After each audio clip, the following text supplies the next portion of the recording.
ನಮಸ್ಕಾರ ಸ್ನೇಹಿತರೆ. ಸಿಂಹರಾಶಿ ಜುಲೈ ತಿಂಗಳ 2025ನೇ ವರ್ಷದ ಮಾಸ ಭವಿಷ್ಯ ಹೇಗಿದೆ? ಸಿಂಹರಾಶಿಯವರಿಗೆ ಜುಲೈ ತಿಂಗಳಲ್ಲಿ ಯಾವೆಲ್ಲ ಶುಭ ಫಲಗಳು ಬರಲಿವೆ, ಯಾವೆಲ್ಲ ಅಶುಭ ಫಲಗಳು ಬರಲಿವೆ, ಆ ಅಶುಭ ಫಲಗಳಿಗೆ ಪರಿಹಾರಗಳೇನು?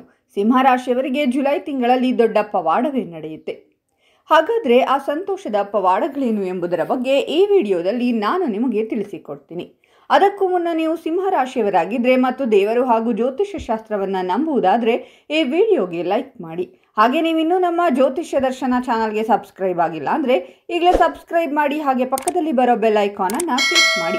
ನಿಮ್ಮ ಸಮಸ್ಯೆಗಳಾದಂತಹ ಸತಿಪತಿ ಕಲಹ, ಪ್ರೀತಿಯಲ್ಲಿ ಮೋಸ, ಭೂಮಿ ವಿಚಾರ, ಕೋರ್ಟ್ ಕೇಸ್, ವ್ಯಾಪಾರ, ಹಣಕಾಸಿನ ತೊಂದರೆ, ಸಾಲಬಾಧೆ, ಸ್ತ್ರೀಯರು, ಗುಪ್ತ ಸಮಸ್ಯೆ, ಹೀಗೆ ಹಲವಾರು ಸಮಸ್ಯೆಗಳಿಗೆ ಶಾಶ್ವತ ಪರಿಹಾರ ಮಾಡಿಕೊಡುತ್ತಾರೆ. ಡಿಸ್ಪ್ಲೇ ಮೇಲೆ ಕಾಣುವ ಗುರುಜಿ ನಂಬರ್ಗೆ ಒಮ್ಮೆ ಕರೆ ಮಾಡಿ. ಸಿಂಹರಾಶಿಯ ಜುಲೈ ತಿಂಗಳ 2025ನೇ ವರ್ಷದ ಮಾಸ ಭವಿಷ್ಯದಲ್ಲಿ ಯಾವೆಲ್ಲ ಶುಭ ಫಲಗಳು ಬರಲಿದೆ ಅಂತ ನೋಡೋದಾದ್ರೆ, ಜುಲೈ ತಿಂಗಳಲ್ಲಿ ಸಿಂಹರಾಶಿಯವರಿಗೆ ವಿಪರೀತವಾದಂತಹ ಸಂತೋಷದ ತಿಂಗಳು ಅಂತ ಹೇಳಿದ್ರೆ ತಪ್ಪಾಗಲ್ಲ. ಸಿಂಹರಾಶಿಯವರು ಯೋಚನೆ ಮಾಡಿ, ಈ ತಿಂಗಳಲ್ಲಿ ನೀವು ಎಷ್ಟು ಖುಷಿಯಾಗಿ ಇರ್ತೀರಾ ಅಂದರೆ ಎಲ್ಲ ಕೂಡ ಅದ್ಭುತವಾಗಿರುತ್ತೆ. ಎಲ್ಲ ಗ್ರಹಗಳು ಕೂಡ ಒಳ್ಳೆಯ ಸ್ಥಾನದಲ್ಲಿರುವುದರಿಂದ, ಲಾಭ ಸ್ಥಾನದಲ್ಲಿರುವುದರಿಂದ ಖಂಡಿತವಾಗಿಯೂ ಕೂಡ ಖುಷಿಯಿಂದ ನಿಮ್ಮ ಜೀವನವನ್ನು ಈ ಜುಲೈ ತಿಂಗಳು ಕಳೆಯುತ್ತೀರಾ ಅಂತಾನೆ ಹೇಳಬಹುದು. ಇನ್ನು ಸಿಂಹರಾಶಿಯಲ್ಲಿ ಕುಜಗ್ರಹ ಲಾಭ ಸ್ಥಾನದಲ್ಲಿ ಇರುವುದರಿಂದ ಉತ್ಸಾಹ, ಸಂತೋಷ, ಖುಷಿ ಎಲ್ಲವೂ ಕೂಡ ಇರುತ್ತೆ ಅಂತಾನೆ ಹೇಳಬಹುದು. ನಿಮ್ಮ ಜೀವನ ಉಲ್ಲಾಸದಿಂದ, ಉತ್ಸಾಹದಿಂದ ಏನೇ ಒಂದು ಕಾರ್ಯ ಅಥವಾ ಏನೇ ಒಂದು ಕೆಲಸಗಳನ್ನು ಮಾಡಬೇಕು ಎಂದರೂ ಕೂಡ ಉಲ್ಲಾಸವಾಗಿ, ಉತ್ಸಾಹವಾಗಿ, ಆನಂದಮಯವಾಗಿ ನೀವು ಆ ಕೆಲಸಗಳನ್ನು ಮಾಡ್ತೀರಾ. ಇನ್ನು ಸಿಂಹರಾಶಿಯವರಿಗೆ ಗುರುಬಲ ಕೂಡ ಶುರುವಾಗಿದೆ. ಹಾಗಾಗಿ ಖಂಡಿತವಾಗಿಯೂ ಕೂಡ ನೀವು ಏನೇ ಒಂದು ಕೆಲಸ ಮಾಡಿದ್ರು, ಏನೇ ಒಂದು ಸ್ಟಾರ್ಟಪ್ ಅನ್ನು ಮಾಡಿದ್ರು ಕೂಡ ಖಂಡಿತವಾಗಿಯೂ ಕೂಡ ಸಕ್ಸಸ್ ಅನ್ನೋದನ್ನು ಕಾಣ್ತೀರಾ. ಹಾಗಾಗಿ ಸಿಂಹರಾಶಿಯವರಿಗೆ ಜುಲೈ ತಿಂಗಳು ಹೇಳಿ ಮಾಡಿಸಿದ ತಿಂಗಳು ಅಂತಾನೆ ಹೇಳಬಹುದು. ಇನ್ನು ಲಾಭ ಸ್ಥಾನದಲ್ಲಿ ಗುರುಗ್ರಹ ಇರೋದ್ರಿಂದ ಗುರುವಿನ ಅನುಗ್ರಹನೂ ಕೂಡ ನೀವು ಪಡ್ಕೋತೀರಾ. ಮುಂದೆ ಗುರಿ ಇರಬೇಕು, ಹಿಂದೆ ಗುರು ಇರಬೇಕು ಅಂತ ಹೇಳ್ತಾರೆ. ಹಾಗಾಗಿ ಈ ರಾಶಿಯವರಿಗೆ ಲಾಭ ಸ್ಥಾನದಲ್ಲಿ ಗುರು ಇರುವುದರಿಂದ ಗುರುವಿನ ಅನುಗ್ರಹ ಅನ್ನೋದು ಅದ್ಭುತವಾಗಿರುತ್ತೆ. ಗುರುವಿನಿಂದ ಹಣಕಾಸಿನ ವೃದ್ಧಿ ಆಗುತ್ತೆ. ಹಣಕಾಸಿನ ವಿಚಾರದಲ್ಲಿ ಯಾವುದೇ ಕಾರಣಕ್ಕೂ ಕೂಡ ಈ ತಿಂಗಳಲ್ಲಿ ತೊಂದರೆಗಳು, ತಾಪತ್ರಯಗಳು ಏನೂ ಬರುವುದಿಲ್ಲ. ಹಣಕಾಸಿಗೆ ರಾಶಿಯವರಿಗೆ ಹೇಳಿ ಮಾಡಿಸಿದ ತಿಂಗಳು ಅಂತಾನೆ ಹೇಳಬಹುದು.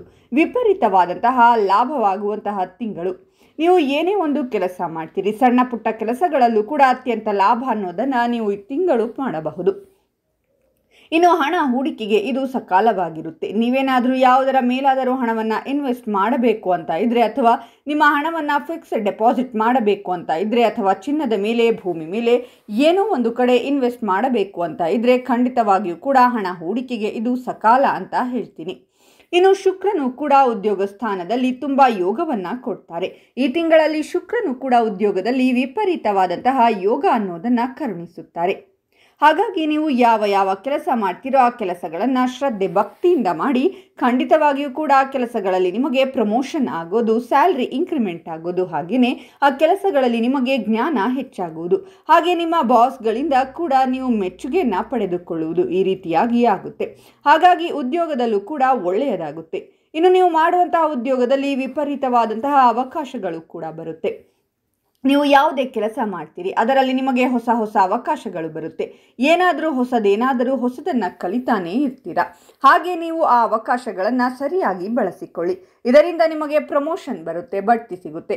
ಹೀಗಾಗಿರುವುದರಿಂದ ಖಂಡಿತವಾಗಿ ಕೂಡ ನಿಮ್ಮ ಜೀವನದಲ್ಲಿ ಹಣಕಾಸಿನ ಸುಧಾರಣೆ ಕಾಣುತ್ತೆ. ಹಾಗೆ ಐಷಾರಾಮಿ ಜೀವನವನ್ನು ಕೂಡ ನೀವು ಪಡೆದುಕೊಳ್ಳಬಹುದು. ಇನ್ನು ರಾಜಕೀಯದವರಿಗೂ ಕೂಡ ಉತ್ತಮವಾದಂತಹ ಲಾಭದ ತಿಂಗಳು ಅಂತಾನೆ ಹೇಳಬಹುದು. ರಾಜಕೀಯದಲ್ಲಿ ಯಾರಿದ್ದೀರೋ ಈ ತಿಂಗಳಲ್ಲಿ ನೀವು ಏನೇನು ಪ್ರಾಜೆಕ್ಟ್ಗಳನ್ನು ಪ್ಲ್ಯಾನ್ ಮಾಡಿಕೊಂಡಿರುತ್ತೀರೋ ಕರೆಕ್ಟಾಗಿ ಪ್ಲ್ಯಾನ್ ಮಾಡ್ಕೊಳ್ಳಿ. ಹಾಗಾಗಿ ಈ ತಿಂಗಳಲ್ಲಿ ನಿಮಗೆ ಲಾಭ ಬರುತ್ತೆ ಅಂತಾನೆ ಎಕ್ಸ್ಪೆಕ್ಟ್ ಮಾಡಬಹುದು. ಇನ್ನು ಸರ್ಕಾರಿ ಕೆಲಸಗಾರರಿಗೂ ಕೂಡ ಉತ್ತಮವಾದಂತಹ ಸಮಯ.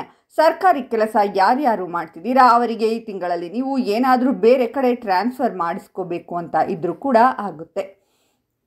ಹಾಗೆ ಸಂಬಳ ಜಾಸ್ತಿ ಆಗೋದು, ಪ್ರಮೋಷನ್ಗಳು ಸಿಗೋದು, ಈ ರೀತಿಯಾಗಿ ಕೂಡ ಆಗುತ್ತೆ. ಹಾಗಾಗಿ ಗವರ್ನಮೆಂಟ್ ಕೆಲಸ ಮಾಡಲು ಕೂಡ ಒಳ್ಳೆಯದಾಗುತ್ತೆ. 1 ವರ್ಷಗಳ ಕಾಲ ಗುರುವಿನ ಬಲ ಅನ್ನೋದು ನಿಮಗೆ ಅದ್ಭುತವಾಗಿರುತ್ತೆ. ನೀವು ಮುಂದಿನ 1 ವರ್ಷ ಜುಲೈ ತಿಂಗಳಿಂದ ಏನೇ ಒಂದು ಕೆಲಸವನ್ನು ಶುರು ಮಾಡಿದರೂ ಕೂಡ ಅದರಲ್ಲಿ ಸಕ್ಸಸ್ ಕಾಣುತ್ತೀರಾ. ಹಾಗಾಗಿ 1 ವರ್ಷ ಗೋಲ್ಡನ್ ಟೈಮ್ ಅಂತಾನೆ ಹೇಳಬಹುದು. 1 ವರ್ಷ ನಿಮ್ಮ ಜೀವನದಲ್ಲಿ ಪವಾಡ ನಡೆಯುತ್ತೆ. ಹಾಗಾಗಿ ನೀವು ಈ ಟೈಮ್ನ ಯೂಸ್ ಮಾಡ್ಕೊಳ್ಳಿ. ರವಿಗ್ರಹ ಮತ್ತು ಬುಧ ಗ್ರಹದಿಂದ ಒಳ್ಳೆಯದನ್ನೋದು ಜಾಸ್ತಿ ಆಗುತ್ತೆ. ಯಾವುದೇ ಕಾರಣಕ್ಕೂ ತೊಂದರೆಗಳನ್ನೋದು ತೀರಾ ಕಡಿಮೆ. ರವಿ ಕುಜ ಇಬ್ಬರೂ ಕೂಡ ನಿಮಗೆ ಒಳ್ಳೆಯದನ್ನೇ ಮಾಡುತ್ತಿದ್ದಾರೆ. ಹಾಗಾಗಿ ವಿದ್ಯಾರ್ಥಿಗಳಿಗೆ ಒಳ್ಳೆಯ ವಿದ್ಯಾಭ್ಯಾಸ ಸಿಗುತ್ತೆ, ಹೈಯರ್ ಸ್ಟಡೀಸ್ ಮಾಡಬಹುದು. ಕಾಂಪಿಟೇಟಿವ್ ಎಕ್ಸಾಮ್ಸ್ ಏನಾದರೂ ವಿದ್ಯಾರ್ಥಿಗಳು ಬರೆದಿದ್ದರೆ ಅದರಿಂದ ನಿಮಗೆ ಒಳ್ಳೆಯದೇ ಆಗುತ್ತೆ. ಒಟ್ಟಾರೆಯಾಗಿ ಹೇಳಬೇಕಂದ್ರೆ ಸಿಂಹ ರಾಶಿಯವರಿಗೆ ಜುಲೈ ತಿಂಗಳು ತುಂಬಾ ಸಂತೋಷಕರವಾದಂತಹ ಉಲ್ಲಾಸ ಉತ್ಸಾಹ ತುಂಬಿರುವಂತಹ ತಿಂಗಳು ಅಂತಾನೆ ಹೇಳಬಹುದು. ಇನ್ನು ಇಷ್ಟೆಲ್ಲ ಶುಭ ಫಲಗಳನ್ನು ನೋಡಿದ್ದಾಯಿತು. ಇನ್ನು ಅಶುಭ ಫಲಗಳು ಏನು ಅಂತ ನೋಡೋದಾದ್ರೆ ಮತ್ತು ಸಿಂಹ ರಾಶಿಯವರು ಈ ತಿಂಗಳಲ್ಲಿ ಏನೇನು ಎಚ್ಚರಿಕೆಯನ್ನು ವಹಿಸಬೇಕು ಅಂದರೆ, ಸಿಂಹ ರಾಶಿಯವರಿಗೆ ಕುಜ ಮತ್ತು ಕೇತು ಗ್ರಹ ನೀಚನಾಗಿರುವುದರಿಂದ ಆತುರ ಅನ್ನೋದನ್ನು ಜಾಸ್ತಿ ಮಾಡಬೇಡಿ. ನೋಡಿ, ನಮ್ಮ ಜೀವನದಲ್ಲಿ ಎಲ್ಲವೂ ಕೂಡ ಒಳ್ಳೆಯದೇ ಆಗ್ತಾ ಇರುತ್ತೆ. ಆದರೆ ನಾವು ಯಾವ ನಿರ್ಧಾರವನ್ನು ದುಡುಕಿ ತೆಗೆದುಕೊಳ್ತೀವೋ, ಯಾವಾಗ ಆತುರವಾಗಿ ನಡೆದುಕೊಳ್ತೀವಿ, ಆಗ ಖಂಡಿತವಾಗಲೂ ಕೂಡ ಕಷ್ಟಗಳೆದುರಾಗುತ್ತೆ. ಹಾಗಾಗಿ ಆತುರತೆ ಅನ್ನೋದು ಬೇಡ. ಇನ್ನು ಮಾತಿನಲ್ಲಿ ನೀವು ತುಂಬಾ ಎಚ್ಚರಿಕೆಯನ್ನು ವಹಿಸಬೇಕು. ನೀವು ಏನೇನು ಮಾತನಾಡ್ತೀರಾ ಅನ್ನೋದು ಮುಖ್ಯವಾಗುತ್ತೆ. ಎಷ್ಟು ಇತಿಮಿತಿಯಿಂದ ಮಾತನಾಡ್ತೀರೋ ಅಷ್ಟು ಒಳ್ಳೆಯದು. ಸಿಂಹರಾಶಿಯವರಿಗೆ ಈ ತಿಂಗಳು ರಾಹುವಿನಿಂದ ಸ್ವಲ್ಪ ತೊಂದರೆ ಇರುತ್ತೆ. ಹಾಗೆ ಅಷ್ಟಮ ಶನಿ ಇರುವುದರಿಂದ ಸ್ವಲ್ಪ ಕಷ್ಟ ಇರುತ್ತೆ. ಶನಿ ನಿಮ್ಮ ತಾಳ್ಮೆಯನ್ನು ಪರೀಕ್ಷೆ ಮಾಡ್ತಾರೆ. ಹಾಗೆ ನೀವೆಷ್ಟು ಮಾತಿನಲ್ಲಿ ಹಿಡಿತವನ್ನು ಇಡುತ್ತೀರಾ ಅನ್ನೋದು ಮುಖ್ಯವಾಗಿರುತ್ತೆ. ಇನ್ನು ಆಲಸ್ಯ ಅನ್ನೋದು ಕೂಡ ಕೇತುವಿನಿಂದ ಜಾಸ್ತಿ ಆಗುತ್ತೆ. ಈ ಕ್ಷಣದಲ್ಲಿ ಮಾಡುವ ಕೆಲಸವನ್ನು ಈಗಲೇ ಮಾಡಿ ಮುಗಿಸಿ, ಆಮೇಲೆ ಮಾಡೋಣ, ಮುಂದೆ ಮಾಡೋಣ ಅನ್ನೋದನ್ನು ತಪ್ಪಿಸಿ. ಹಾಗಾಗಿ ನೀವು ಏನೇ ಒಂದು ಕೆಲಸವನ್ನು ಪ್ಲ್ಯಾನ್ ಮಾಡಿಕೊಂಡರೆ ಇವಾಗಲೇ ಮಾಡಬೇಕು ಅಂತ ಮಾಡಿ ಒಳ್ಳೆಯದಾಗುತ್ತೆ.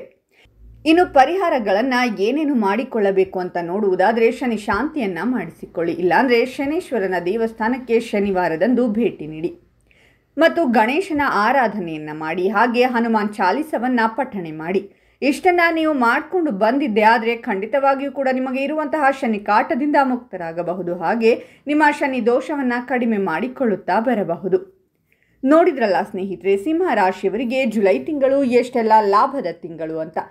ಈ ವಿಡಿಯೋವನ್ನು ಸಿಂಹ ರಾಶಿಯವರು ನಿಮ್ಮ ಎಲ್ಲ ಸ್ನೇಹಿತರಿಗೂ ಶೇರ್ ಮಾಡಿ ಮತ್ತು ಓಂ ಶನೇಶ್ವರಾಯ ನಮಃ ಅಂತ ಕಾಮೆಂಟ್ ಮಾಡಿ.